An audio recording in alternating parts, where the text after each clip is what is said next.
The goal is simple: keep ships moving. But reality in the Strait of Hormuz is anything but simple if there's uncertainty about whether mines are still being deployed. Claims suggest many of Iran's mine-laying capabilities have been destroyed, forcing any remaining efforts into improvised methods. Still, despite significant losses to Iranian naval assets, the waterway remains effectively closed to oil tanker traffic.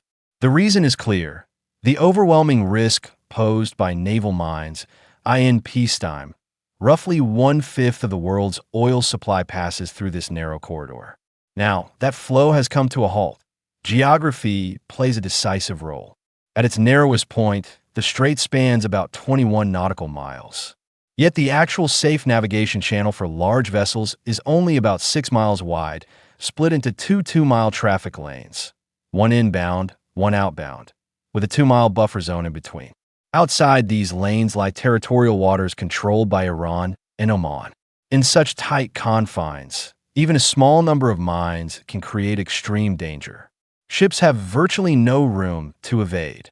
Modern naval mines are far more advanced than those used in World War II. They no longer require direct contact to detonate. Iran is believed to possess mines triggered by magnetic, acoustic, and hydrodynamic signatures. Steel-hulled ships generate electromagnetic fields as they move, which magnetic mines can detect. Acoustic mines respond to the sound of propellers. Hydrodynamic mines sense pressure changes in the water as a vessel passes overhead. The most dangerous variants are programmable. These can be set to detonate only after a specific number of ships pass, perhaps the third or fourth. This creates a false sense of security. Initial vessels transit safely, only for a later ship to trigger an explosion. Mines may be anchored at specific depths or placed directly on the seabed, making detection even more difficult. Clearing such mines is slow and dangerous work. Minesweepers must operate at speeds as low as 5 to 8 knots to allow sonar systems enough time to scan the seabed. But moving slowly makes them highly vulnerable to missile attacks from the Iranian coastline, where large numbers of anti-ship systems are deployed. Iran's asymmetric naval strategy further complicates the situation. The Islamic Revolutionary Guard Corps Navy operates a vast fleet of over 1,500 fast attack craft. Unlike the regular Navy, this force answers directly to Iran's supreme leader and is designed specifically for unconventional warfare. These boats are fast, agile, and varied. Some are based on modified Swedish Bagamar designs, capable of speeds up to 45 knots. Others, like the Ashura class, can reach up to 75 knots. Newer designs, such as the Hadar 110, are reportedly capable of speeds exceeding 110 knots, using lightweight carbon fiber construction to reduce radar visibility. Many carry anti-ship missiles, machine guns, and rocket systems. Their tactics rely on speed, surprise, and confusion. Boats can launch missiles from a distance and quickly retreat before a counterattack. Even more challenging is identification. Many of these vessels are disguised as civilian fishing boats, blending into the thousands of legitimate vessels operating daily in the Persian Gulf. Distinguishing a threat from ordinary maritime traffic is nearly impossible until it's too late to counter this. The United States has turned to unconventional solutions.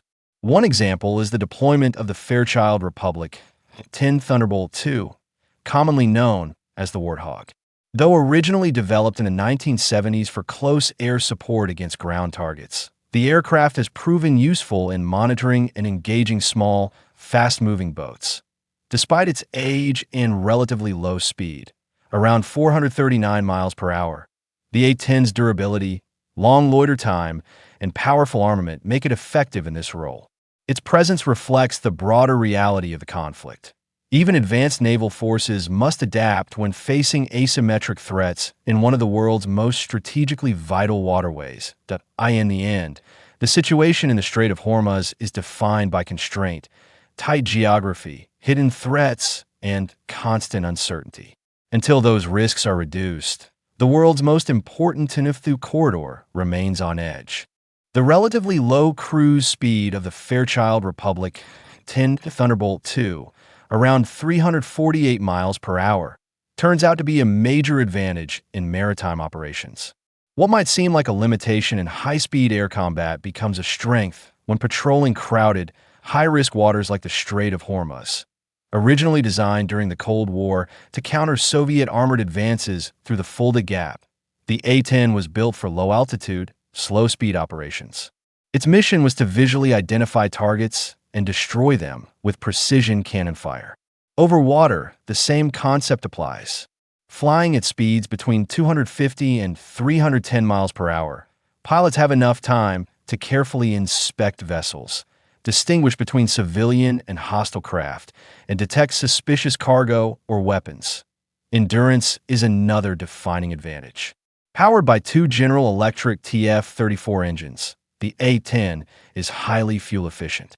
Its internal fuel capacity allows for a combat radius of roughly 286 miles, and with external tanks and aerial refueling, missions can extend dramatically. In fact, ferry flights lasting up to 10 hours have been recorded, with operational duty cycles reaching up to 12 hours before fatigue becomes a limiting factor. Compared to other combat aircraft, its operating cost, around $19,000 per flight hour, is relatively low. The aircraft's defining feature is its weaponry. The GAU-8 Avenger, a 7-barrel 30mm cannon, is one of the most powerful guns ever mounted on an aircraft. Firing at a rate of 3,900 rounds per minute, it carries over 1,100 rounds of ammunition. Its primary munition, the PGU-14/B armor-piercing incendiary round, uses a depleted uranium core capable of penetrating significant armor. Against lightly built fast attack craft, often constructed from fiberglass or light materials, only a short burst is needed. Just a few seconds of fire, roughly 30 to 50 rounds, can destroy a target at minimal cost. This creates a stark contrast with more expensive alternatives. Aircraft like the Boeing F/-18E/F Super Hornet rely heavily on guided munitions, such as the AGM-65 Maverick.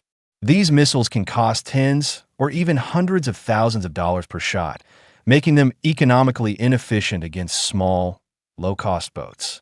While the Super Hornet does carry a 20mm cannon, it has fewer rounds and less stopping power. More importantly, it is not optimized for sustained low-speed, low-altitude patrols, limiting its effectiveness in visually identifying small maritime targets. Helicopters like the Boeing AH-64 Apache bring advanced targeting systems, including radar capable of tracking numerous targets simultaneously. However, their major limitation is endurance. With a maximum flight time of around 3 hours, and less under combat conditions, they cannot maintain a continuous presence over large areas. By contrast, the A-10 can remain on station for significantly longer periods, covering more territory with fewer sorties. Its targeting capabilities are also modernized through systems like the Lightning Pod, which provides infrared imaging and laser designation, enabling effective operations day and night. Durability further enhances its role. The aircraft's titanium armored cockpit is designed to withstand hits from heavy machine gun fire. Even if engaged by small arms or rocket-propelled grenades from boats, the likelihood of catastrophic damage remains relatively low. The continuous presence of A-10s over the Persian Gulf has had a tangible operational impact. Small boats can no longer move freely without being observed. Any vessel exhibiting suspicious behavior, especially near critical shipping lanes, risks immediate engagement. Beyond physical deterrence, the psychological effect is significant. Crews operating fast attack craft under the Islamic Revolutionary Guard Corps Navy are aware that they are constantly under surveillance. The knowledge that a single, precise burst from above can instantly destroy their vessel imposes constant pressure and limits their freedom of action. In the end, the A-10's strengths, low speed, long endurance, powerful armament, and cost efficiency align perfectly with the demands of this environment. An aircraft originally built to destroy tanks in Europe has found a new role, controlling one of the world's most strategically critical maritime chokepoints.